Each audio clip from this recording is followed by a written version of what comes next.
Jadi kalau kita tidur pagi, itu bukan hanya meningkatkan risiko sakit diabetes, tapi penyakit-penyakit yang lain. Dan satu hal, Rasulullah mengatakan, jika kita tidur setelah sholat subuh akan meningkatkan risiko pikun, Pak.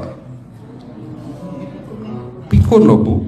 Ya, Pak. Gampang pikun. Lah kalau kita sholat subuh menjelang maghrib setelah asar, apa yang terjadi? Islam melarang, kita dilarang oleh Nabi kita tidur menjelang maghrib, betul? Bukan karena nanti ketindihan setan, bukan ya. Secara medis diketahui bahwa orang yang kebiasaan tidur antara asar sampai maghrib itu akan menurunnya daya tahan tubuh. Jadi gampang sakit infeksi, Pak, kalau Bapak tidur menjelang maghrib.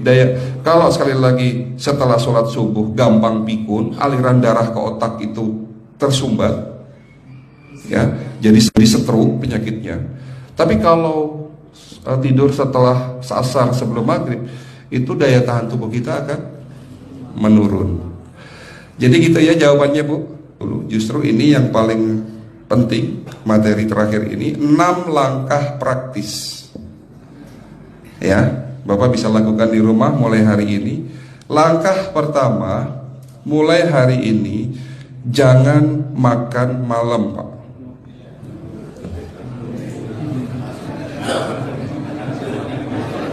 Ya, ala bisa karena biasa. Memang awalnya sulit, yang sudah kebiasaan makan malam itu sulit. Alasannya nanti nggak bisa tidur, Dok, betul ya? Nanti perutnya kembung, mual dan sebagainya. Itu karena kebiasaan. Dulu pun saya begitu. Tapi kalau sekali-sekali boleh, Pak. Misalnya diundang hajatan gitu, tetangga ada yang kawinan, hajatan, ya udah apa-apa, menghargai itu makan malam. Tapi sekali-sekali itu. Tapi kalau tiap hari ini yang nggak boleh, betul ya, Pak? Jangan makan berlebihan dan jangan makan malam. Makan sate boleh nggak, Pak? Boleh, siapa bilang nggak boleh? Sate itu, Bapak tahu daging kambing. Daging kambing, daging domba adalah makanan sehat, tidak berkolesterol. Yang kolesterol itu lemaknya, Pak. Tapi kalau Bapak makan daging murni, dagingnya tok, ya sehat, Pak. Yang nggak boleh itu santannya. Jadi makan gulai itu jangan, kalau gulai sate aja udah.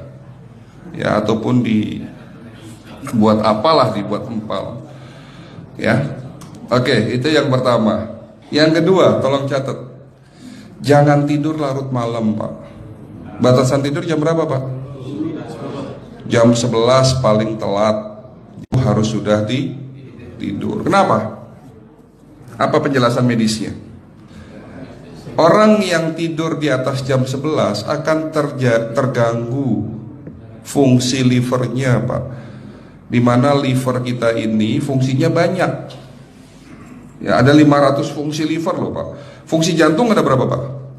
Fungsi jantung 1. Fungsi jantung tugasnya untuk mompa darah. Fungsi ginjal ada berapa?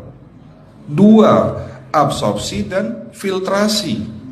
Fungsi liver 500 fungsi. Jadi organ yang paling berat dalam tubuh kita kerjanya adalah liver. Liver akan rusak manakala kalau kita tidur di atas jam 11 malam. Berarti 500 fungsi liver bisa rusak, Pak.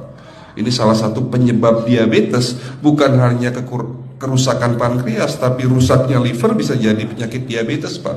Jadi kalau sakit diabetes itu yang terganggu itu sebetulnya bukan hanya pankreasnya, livernya pun rusak, ususnya pun rusak. Makanya dalam pengobatan diabetes di klinik kami itu bukan hanya ngobatin pankreas, tapi 3 organ penting ini saya obati: usus, liver, dan pankreas. Kebanyakan kenapa?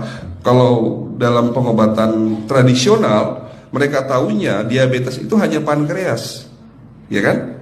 Tapi di sini dalam pengobatan holistik, orang yang kena liver itu 3 organ ini pasti rusak: usus, liver, dan pankreas. Salah satu penyebab dari kerusakan liver akibat kebiasaan tidur larut malam. Jadi salah satu penyebab diabetes pun bisa karena tidur larut malam. Ya, batasan tidur jam berapa? Sekali lagi, jam 11 harus sudah tidur pulas. Jadi jam 10, setengah 11 paling lambat kita harus tidur pulas. Nanti setelah jam 1 boleh bangun. Yang penting jam 11 sampai jam 1 ini harus tidur pulas. Jadi kalau Bapak mau sholat tahajud jam 2, setengah 3 ya monggo. Ya. Oke, itu yang kedua. Yang ketiga, air putih Pak dijaga 2 liter sehari. Bagaimana cara minumnya yang baik? Rasulullah sudah ngajarin kita ada 6 sunnah. Harus duduk, pakai tangan kanan, seteguk demi seteguk, membaca basmalah di saat minum, diakhiri dengan alhamdulillah, kan begitu. Ya, pagi hari minum 1 gelas bangun tidur sebelum sholat subuh. Setelah sholat subuh boleh teh, tapi juga dibilas dengan 1 gelas air putih. Sebelum mandi nanti Pak, minum air hangat. Kalau Bapak mandinya pakai air dingin boleh, tapi sebelum mandi minum air hangat, biar tubuh kita ini jangan terlalu dingin di saat kita kena air dingin. Sampai maghrib pastikan 2 liter sudah masuk dalam tubuh kita. Malam mau tidur, tolong perhatikan Ibu ya, malam mau tidur jangan banyak-banyak minum. Nggak boleh minum malam itu segelas sampai 2 gelas mau tidur. Cukup seteguk 2 teguk saja. Karena kalau sampai kita minum mau tidur 1 gelas besar, ginjalnya malah rusak Pak. Ya. Oke, itu yang ketiga. Yang keempat, puasa. Lakukan puasa secara rutin, insya Allah kita sehat. Nah, untuk penjelasan atau materi puasa nanti bisa hubungin staf saya. Nanti di bulan Ramadan tahun ini, kalau memang masih ada slot 1 sampai hari ke-20, saya bisa mengisi manasik kesehatan yang berkaitan dengan manfaat puasa untuk kesehatan. Insya Allah kalau memang masih ada slot waktunya, karena kita di bulan Ramadan hanya 20 hari kita mengisi manasik. Ya, oke, itu yang keempat. Langkah keempat. Langkah 1, 2, 3, 4. Langkah kelima. Nah, sebelum saya menjawab yang kelima, saya ingin membacakan sebuah sabda Rasulullah. Rasulullah bersabda, di dalam tubuhmu ada segumpal daging. Jika segumpal daging itu sakit, akan sakitlah seluruh tubuhmu. Dan jika segumpal daging itu rusak, akan rusaklah seluruh tubuhmu. Apa itu segumpal daging? Segumpal daging itu adalah hati. Tapi ternyata yang dimaksud Rasulullah itu bukan liver Pak. Yang dimaksud Rasulullah adalah hati kita, roh kita, jiwa kita, perasaan kita. Kalau hati kita rusak, kita banyak penyakit hati, iri, dengki, sombong, takabur dan sebagainya. Penyakit fisik akan muncul dalam tubuh kita. Ya, tidak ada orang stres itu sehat, betul tidak Pak? Tidak ada orang yang suka marah-marah itu sehat, betul tidak? Bahkan Rasulullah menganjur senyum adalah ibadah. Senangkan orang lain, permudah urusan orang lain, insya Allah kita sehat. Ya, jadi itu langkah ke-5. Langkah 1 sampai langkah ke-5 sifatnya individual. Bapak bisa lakukan sendiri di rumah. Tapi langkah ke-6 ini butuh bantuan pihak dokter atau rumah sakit. Kira-kira langkah ke-6 apa Pak?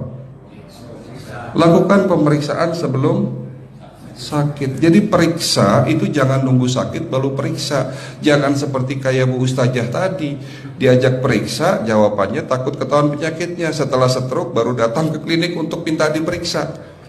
Kalau sudah stroke susah nggak nyembuhinnya Pak? Kata kayak beliau nih, sudah 2 tahun tidak sembuh-sembuh karena sudah terlanjur stroke.